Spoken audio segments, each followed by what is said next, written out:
So one of the authors I really like to read is the late John Claypool. Actually, knew John, not dropping that as a rung dropper trying to impress you, but John associate pastored the Second Baptist Church in Lubbock while I was there, and got to know him, not intimately, but got to know him on a couple of occasions, and really loved the man.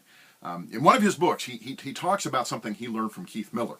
Keith was the author of lots and lots of relational theology books back in the 70s. And Keith wrote about the fact that sometimes when he'd write a book, and there would be reactions, negative criticisms of what he wrote. Keith said sometimes those negative criticisms really bothered him, and other times didn't bother him at all. And as he began to explore why that different reaction, why did some criticism just lay him low and other criticism not, he said it had a whole lot to do with who was the critic.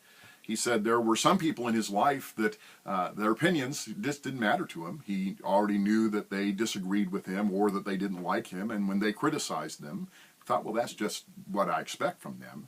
He said the criticism that laid him low was that came from people he really loved, people he respected, people he wanted to impress. When they would criticize him, he said, man, that was bad. He developed a concept. He called it your audience of significance.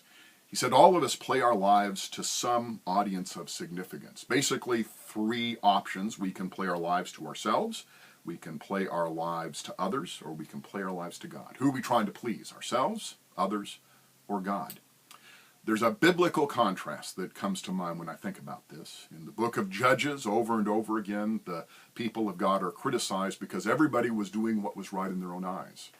When we get to 1 Kings, 2 Kings, 1 Chronicles, 2 Chronicles, the kings, the good kings, are all described as people who were trying to do what was right in the sight of God.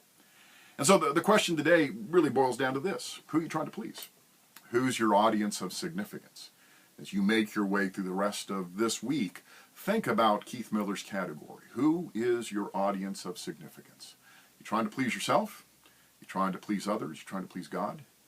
I think there's only one answer that is correct for us as people who have named Jesus Christ to be our Lord.